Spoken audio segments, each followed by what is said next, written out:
एक जने बाड़ी बाबा धाम जो कि गई रही है, तो भाग के अली है कि ए भोले बाबा हमार बेटा हो जाई तो हम आगे साल मानव नहीं रौरे लगे आई। तो बेचारी कह तारिका कि यासो मानव नहीं हो, यासो मानव नहीं जाएब बाबा धाम रोजऊ। कह तारी हम मानव नहीं हो, यासो मानव नहीं जाएब बाबा धाम रजऊ।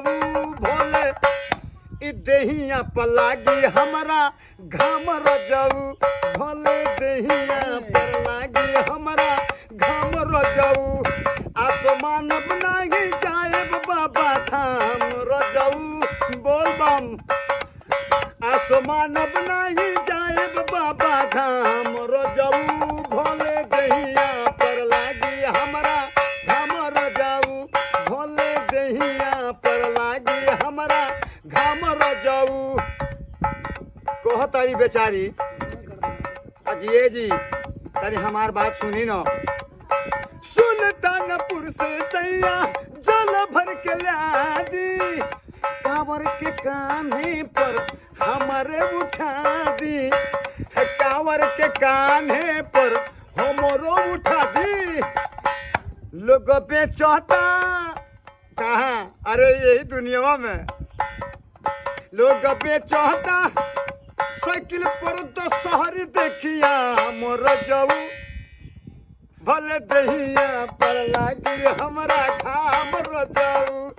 आसमान नहीं आएब बाबा धाम रजाऊ, आसमान नहीं जाएब बाबा धाम रजाऊ, भले दहिया पर लागी हमरा घाम रजाऊ, भले दहिया पर लागी हमरा घाम रजाऊ।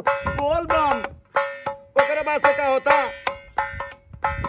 बात कहिले हम कहतन गाई, घरवा पड़ेला धनौजी में भाई, घरवा पड़ेला धनौजी में भाई। चढ़त चढ़त अरे सुइया पहाड़ पर बड़ा ऊपर चढ़े पड़ेला, बाबा जी वही जा रही रे। चढ़त चढ़त गिर जाई गोड़ावा के चाम रजऊ, भले दहिया पर लागी हमरा घाम रजऊ।